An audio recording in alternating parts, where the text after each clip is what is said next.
Bueno, bienvenidos a la clase correspondiente a libros obligatorios y captación.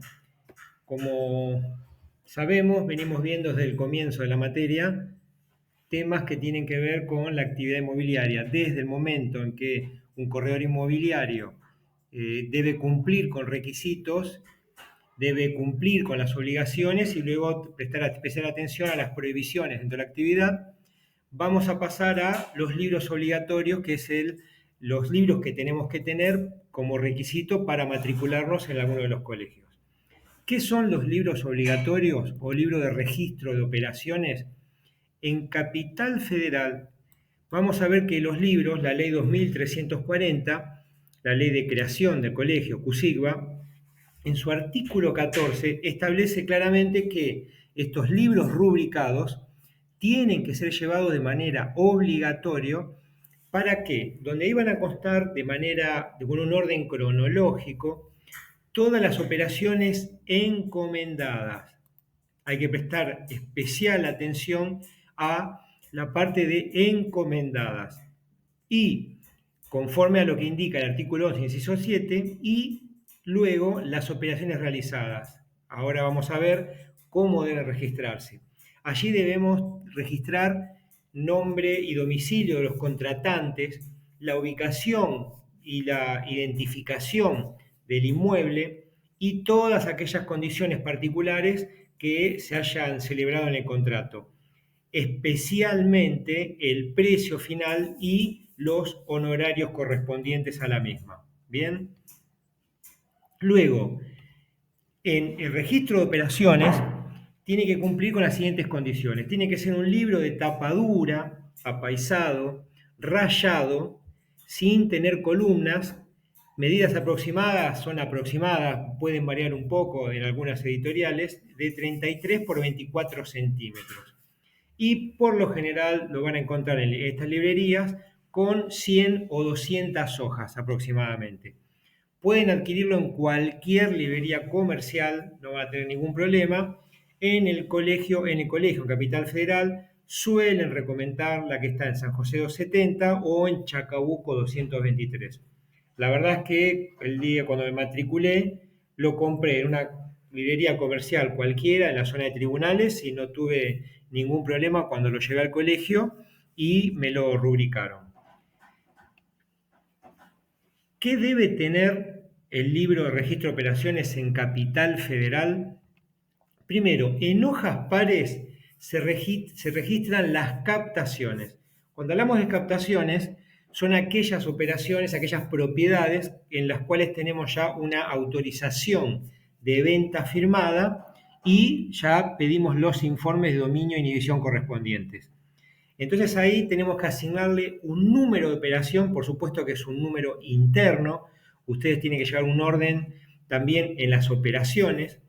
Van a poner los datos, nombre y apellido completo del o los vendedores o de los legitimados. Recuerden que pueden ser no solo los titulares de dominio, sino también pueden ser apoderados, presidentes, herederos, etcétera, etcétera.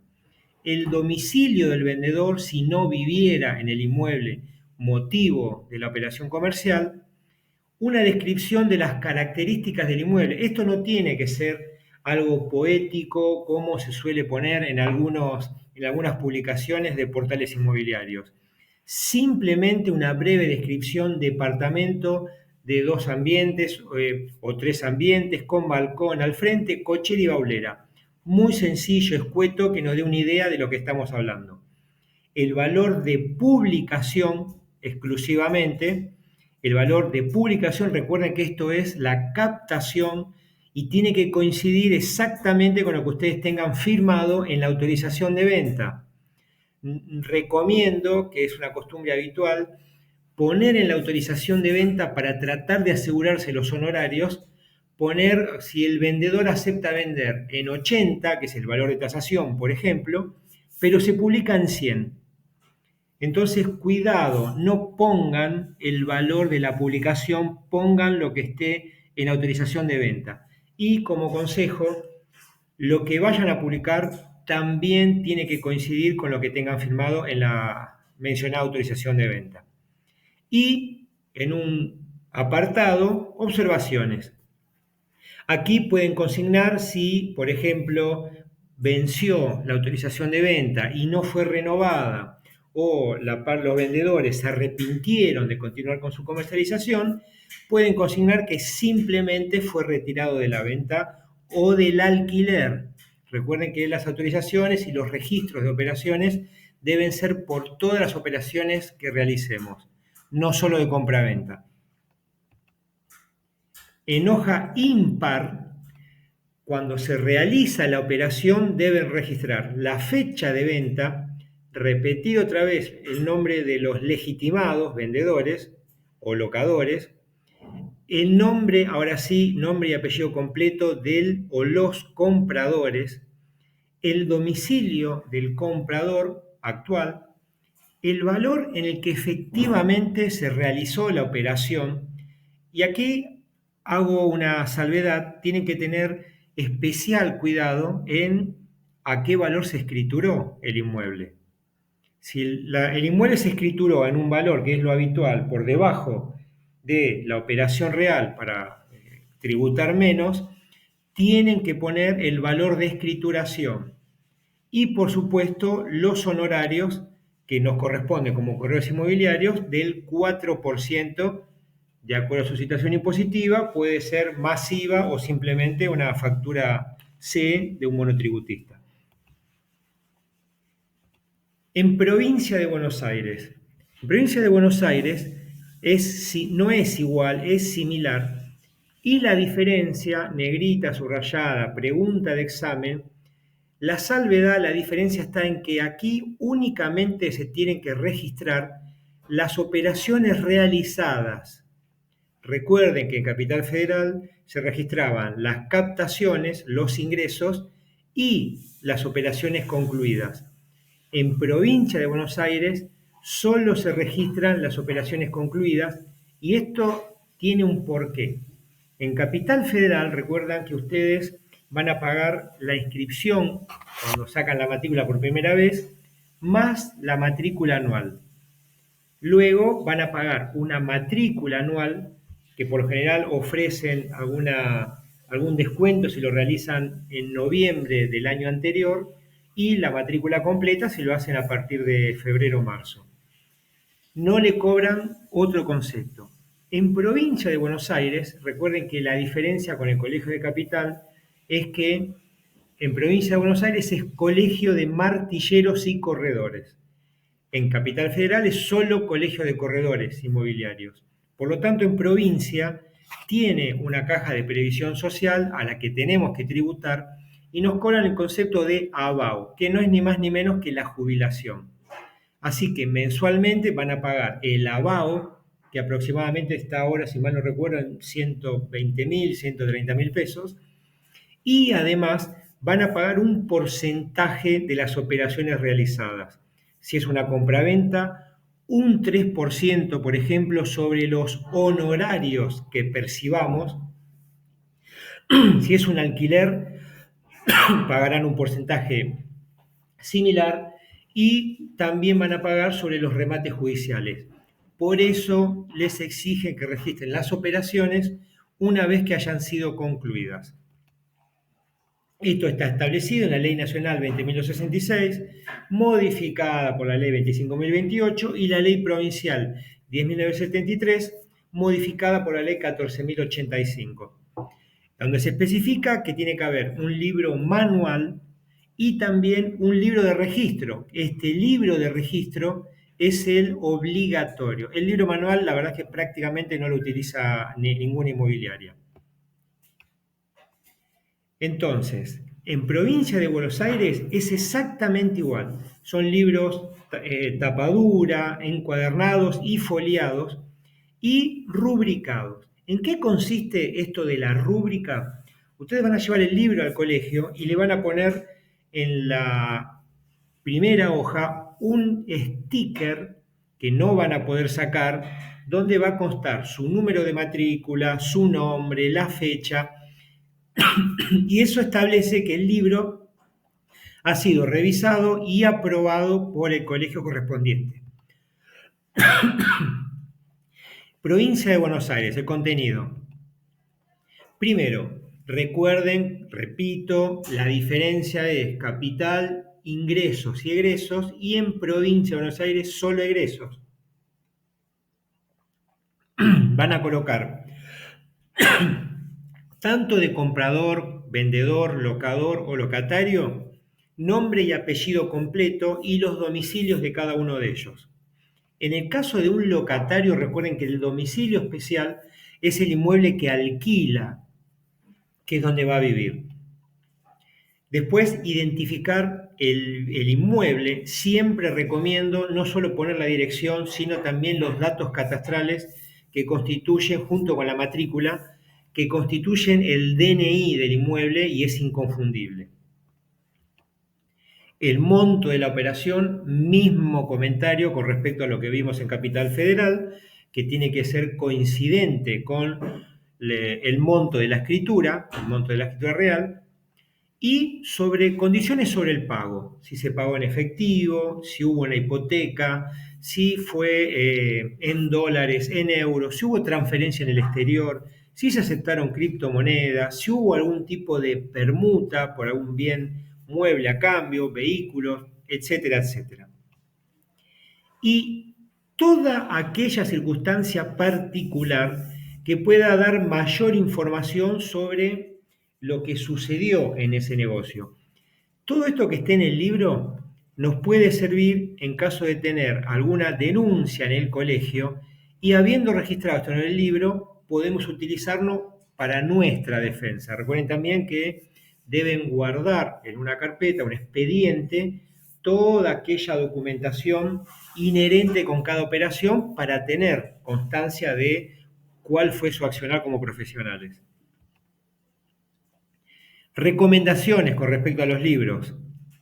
No se puede modificar de manera alguna ningún orden, no se pueden cambiar las fechas, no se pueden alternar. Por más que ustedes sepan que van a hacer una operación dentro de 15 días, dije, no, voy a anotar esta porque la... No, tienen que seguir con total precisión el orden cronológico en el que fue realizado. No dejen un espacio en blanco para anotar un inmueble que saben que van a escriturar a posterior. Tienen que anotarlo apenas terminan la escritura, volver al libro y inmediatamente registrar la operación. Como ya dije, no pueden dejar espacios en blanco, no pueden dejar huecos. ¿Para qué? Porque eso va a causar la sospecha, si hay una inspección del colegio o una revisión por una denuncia realizada, a que dejamos ese lugar para alterar algún registro y tratar de evitar alguna sanción. No tenemos que hacer bajo ningún punto de vista, si nos olvidamos un detalle, queremos agregar algo más, no podemos anotar entre renglones, interlinear, no podemos raspar, no podemos borrar, no podemos pasar liquid paper, ni usar la tinta mágica famosa. Todo error que deba subsanarse, la única manera que tienen de hacerlo es a través de un nuevo registro cuando, en el momento en que se advierte el error. Ante cualquier duda, siempre recomiendo consultar al asesor legal del colegio para evitar cometer un error que después nos puede costar caro. Por supuesto, no debe arrancarse hojas, no deben modificarse la numeración de las hojas, no deben forrar el libro con una tapa adhesiva que modifique. Por supuesto, no pueden tocar la oblea que el colegio puso como su rúbrica. Ningún tipo de modificación a la encuadernación, por más que le pongan algo de mejor calidad. O sea que el libro no puede tocarse. Así como se lo dan de la librería, van a completarlo con total cuidado y guardarlo con mucho cuidado. Recuerden que la información que está en este libro es obligación del corredor inmobiliario mantener el secreto absoluto en las operaciones en las que participamos. Por lo tanto, no puede exhibirse a ninguna persona que no sea una representante, después de una notificación, de un organismo público. Captación de inmuebles. La captación de inmuebles constituye después, una vez que cumplimos con los requisitos, que conocemos las obligaciones y las prohibiciones, ya tenemos el libro obligatorio y nos matriculamos. Una vez que ya tenemos la matrícula, empezamos con el primer paso de la comercialización de una inmobiliaria. El primer paso, por supuesto, es la captación. ¿Qué es la captación? La captación de inmuebles constituye un proceso mediante el cual tratamos de lograr la firma de una autorización de venta. Cuando nosotros vamos a ver un inmueble, logramos llegar a las personas que desean comercializar un inmueble. Recuerden que es una obligación legal firmar un contrato de corretaje que constituye la autorización de venta, donde vamos a detallar todos los pasos que vamos a seguir en la operación. Es como una especie de hoja de ruta de cómo se van a dar a qué nos comprometemos a cumplir con los legitimados para disponer del bien. ¿Quiénes son los clientes que a los que podemos acceder? Por ejemplo, uno dice, ¿cómo captamos? ¿A dónde los voy a buscar? Tenemos distintas maneras. Los posibles clientes, ¿cómo podemos llegar? Tanto clientes como productores, se dice, las personas que nos pueden acercar inmuebles, son los siguientes. Primero, publicidad propia. Recuerden que tiene que haber una coherencia entre el servicio que deseamos brindar, la capacitación que realmente tenemos, a los clientes a los que nos queremos dirigir y en función de todas esas circunstancias, establecer cuál va a ser nuestra inversión, dónde la vamos a realizar y qué queremos comunicar en esta publicidad. ¿Para qué? El objetivo de esto es lograr optimizar la asignación de recursos, que cada peso que nosotros invirtamos en esta publicidad tenga un efecto real. Los referidos. Los referidos son personas que se han quedado conformes con nuestro servicio y que luego se transforman, como vimos en la materia comercialización, en clientes embajadores de la marca. Estas personas que a su círculo de amistades, su círculo de contactos, les va a hablar de nosotros, nos va a recomendar, es una excelente manera de tener publicidad gratuita y sobre todo con un impacto mucho mayor que la publicidad propia, porque además es realizado por una persona que es de su confianza. El farming no es ni más ni menos que ir a recorrer la zona de influencia donde estamos instalados para hacernos conocer, tomar contacto con la gente, negocios, escuelas, clubes, presentarnos, contarles quiénes somos, ofrecer nuestros servicios, dejar folletos, tarjetas para llegar al público cercano a la oficina. Como en cualquier deporte, siempre aconsejo llamar a los dueños vendes. Si bien los dueños vendes es el público más duro con el que nos podemos encontrar, debido a que es una persona que o ha tenido malas experiencias con inmobiliarias, por lo tanto nos detesta, o no quiere abonar ningún honorario. Entonces, es muy común, si ustedes van a ver las páginas como dueñovende.com.ar, que los avisos en la mayor cantidad de casos dice específicamente intermediarios a abstenerse. Esto significa que nos va a servir, llamando a estos dueños vende, nos va a servir como un excelente ejercicio para practicar la refutación de las objeciones que puede poner un cliente.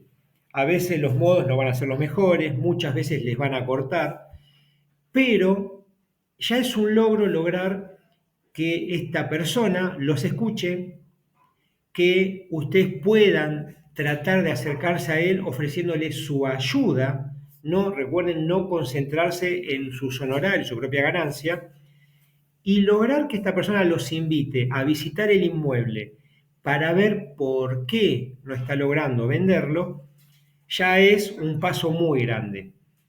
Si además de eso logra aceptar la tasación que le estamos ofreciendo y firmar una autorización de venta, es una gran un gran triunfo y finalmente, si llegan a lograr que les paguen honorarios con la autorización de venta firmada, por favor llámenme porque lo cuelgo su nombre en el libro de la fama. Así que les recomiendo con toda la paciencia, tomándose un té, tomarse algunas horas por día para llamar a Dueño Vende. Casa vieja o lote. En mi experiencia me he sorprendido de que hay mucha gente de que realmente no tiene noción de lo que vale su inmueble. Cuando una propiedad, un lote, se encuentra ubicado en una zona donde se puede construir en altura y es interesante para los desarrollistas, me he entrevistado con personas, con propietarios que me dicen, no, pero mi casa tiene 40 años, era de mis padres, no tiene mantenimiento, ¿cuánto me pueden pagar con eso? Lo que esta persona no sabe es que al poder construir en altura, el valor de ese inmueble, de ese lote, de esa tierra, no es por lo que lo tiene construido, sino por el potencial, el mayor y mejor uso, que es justamente los metros que se pueden construir para vender un edificio de pozo o metros cuadrados a estrenar. Por lo tanto, deberían desarrollar alguna conocimiento sobre cómo calcular superficie edificable, preparar una carpeta e ir a visitar a estas personas donde hay propiedades que sean factibles de ser demolidas para construir un edificio, para tratar de captar estos inmuebles. Como consejo, tienen que tener claro cuál es la zonificación, qué se puede construir. También el mayor miedo de estos propietarios al desconocer es qué pasa si yo vendo el inmueble a cambio de metros y luego el edificio no se hace. Ustedes tienen que tener claro cuáles son las protecciones legales, qué documentación va a firmar el propietario para estar cubierto ante esta eventualidad. Los abogados. Los abogados son una excelente fuente de propiedades para captación, ya que los abogados tienen muchos casos, por lo general, de divorcios o sucesiones. El abogado, por lo general, trabaja mitad y mitad. El abogado te va a pedir, bueno, si vos haces un negocio, quiero la mitad de lo que vos ganes. No en esos términos, pero van a llegar a eso. Lo bueno del abogado es que ustedes además puede ser un ida y vuelta. Ustedes en su actividad también van a escuchar de gente que necesita hacer una sucesión, gente que se está separando y por supuesto a la inversa, si ustedes les llevan clientes, el abogado también los va a participar con el 50% de sus ingresos. Los arquitectos, muchos trabajan con desarrollistas, ya sea por el diseño de planos, los anteproyectos o la aprobación, o directamente en la construcción. Entonces, lograr trabajar con un arquitecto es una fuente de propiedades a estrenar, incluso de pozo. Lo mismo, la manera de llegar a ellos es dándole una participación.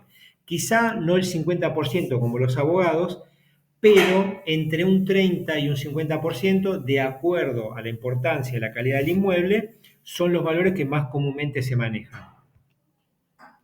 Los encargados de edificio. Los encargados de edificio es muy habitual que estén hace mucho tiempo en el lugar, conozcan a los propietarios, se ganen la confianza de los mismos y es un uso y costumbre que se encarguen de mostrar los departamentos. Tienen llaves de los inmuebles, muestran las propiedades, pero todo esto lo hacen a cambio de una propina que queda a voluntad tanto de comprador como vendedor. Y esto lo hacen las partes porque es una comodidad, porque le dejan la llave a una persona que es de su confianza y saben que le van a pagar poco dinero. Total, dicen ellos, vamos al escribano que prepara la documentación. Para llegar al encargado, primero el encargado es una persona que ha sido visitado por muchas inmobiliarias, es un método de captación habitual, pero en muchas ocasiones han sido estafados. Las inmobiliarias, lamentablemente, suelen realizar las operaciones y en vez de ir a darle la participación que le corresponde, o le dan mucho menos dinero del prometido o directamente no pasan nunca más a verlo. Por lo tanto, cuando usted se encuentre con un encargado, la primera reacción va a ser de desconfianza. Otro más, todos me dicen lo mismo, después no apareces nunca más. El encargado, la manera de entrar es explicarle que él, como no está matriculado, no puede pedir un monto que sea fijo, como nosotros, que pedimos un porcentaje de la operación. El encargado depende de la voluntad de las partes. Por lo tanto, yo les aconsejo ofrecerle entre un 20 y un 30% de sus honorarios. Si el inmueble es un inmueble importante de un valor elevado y que sea un inmueble demandado, les recomiendo ofrecerle más. Y una vez que ustedes hacen la operación, es la primer persona a la que tienen que ir a ver para, por supuesto, darle su participación de inmediato. En mi experiencia, me acuerdo en Mar del Plata, yo iba a las 6 de la mañana, porque es la hora en la que están todos los encargados barriendo la vereda, y hablaba con uno, hablaba con el otro. Me acuerdo que los primeros días no me daba mucha bolilla, hasta que uno me dijo, bueno, mira, te voy a dar, acá tengo un propietario que quiere alquilar. Por supuesto, alquilé el departamento en el centro de Mar del Plata, en la avenida Colón, y lo primero que hice apenas terminé el contrato fue ir a verlo y darle su sobre. Unas horas después me estaban llamando varios encargados de la cuadra. ¿Por qué? Porque mirá, llamalo a este muchacho porque este muchacho cumplió, lo alquiló y me vino a ver. Así que recuerden, siempre que una persona les acerque un negocio, esa persona tiene que estar tan contenta como ustedes cuando lo terminan. Los mozos, en lugares donde barrios, donde hay confiterías tradicionales, esos mozos que están hace muchos años, por lo general son conocidos, conversan mucho con las personas que de mediana o mediana edad, que por lo general son propietarios, tienen ingresos elevados y saben, conocen de su vida, si están alquilando, tienen su confianza. Por lo tanto, los mozos son una gran fuente de captación de propiedades. Aquí va a depender de ustedes el monto de la participación que le van a dar, pero siempre recuerden, si la propiedad es interesante, denles más, porque si el mozo está contento, a más personas los va a recomendar. Al encargado, al mozo, déjenle sus tarjetas, una pila de tarjetas, que cuando se queden sin tarjetas, por supuesto van a tener que renovarles más. Los empleados bancarios, los tesoreros, por ejemplo, que suelen manejar las cuentas de sus clientes, también es una fuente de información importante. La famosa cueva financiera. Una manera de acercarse a las cuevas financieras es no solo ir uno mismo a cambiar billetes o comprar, sino también es habitual que en las operaciones inmobiliarias la parte vendedora, desconfíe, que no esté habituado con el manejo de moneda extranjera y tenga miedo de o no contar bien los billetes o que le metan un billete falso. Entonces te van a preguntar, ¿tenés a alguien que cuente billetes, alguien que pueda verificarlos? Recomienden a la persona de la cueva que les va a preguntar dónde es la escritura, de cuánto es el monto y les va a decir 100, 200, no, 100, no, 200, 400 dólares de acuerdo a la cantidad que tenga que contar. Esa persona es verlos contar dinero, es la verdad fascinante la velocidad que lo hacen y no solo cuentan, sino que al mismo tiempo van verificando que los billetes no sean falsos. Ellos le van a decir, bueno, ¿cuánto querés? Te van a tratar de dar una participación. En mi opinión, yo nunca la acepto porque lo que quiero en realidad es trabajar con el financista, que esta persona que también tiene clientes habituales y les comentan si tienen que vender, si tienen que comprar y ofrecerle a este señor también una participación en los negocios en los que nos propongan. Los agencieros, también sobre todo en las agencias de gama media alta de vehículos, tienen un vínculo habitual con ciertos clientes a los que les compran habitualmente.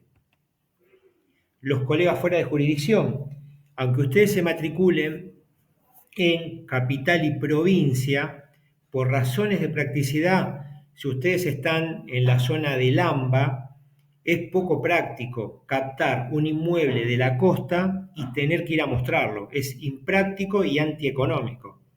Con que tengan que viajar varias veces a mostrar el inmueble y logren venderlo, se les va a ir todos los honorarios en gastos de viaje, y ni hablar del tiempo invertido. Por lo tanto, tener colegas de confianza en jurisdicciones donde podemos llegar a captar es de suma importancia. Los clientes en exhibición son una excelente fuente de captación de inmuebles. Recuerden que cuando ustedes exhiben un inmueble, no deben concentrarse únicamente en el inmueble que están mostrando. Al mismo tiempo que ustedes muestran el inmueble, también tienen que concentrarse en no solo escuchar la necesidad del cliente, sino tratar de escuchar cómo fueron atendidos por su competencia, qué opinan de otros inmuebles de la zona que hayan visitado.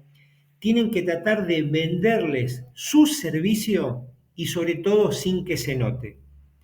Por eso es importante dedicarles tiempo, conversar con ellos y saber si, por ejemplo, tienen que vender una propiedad.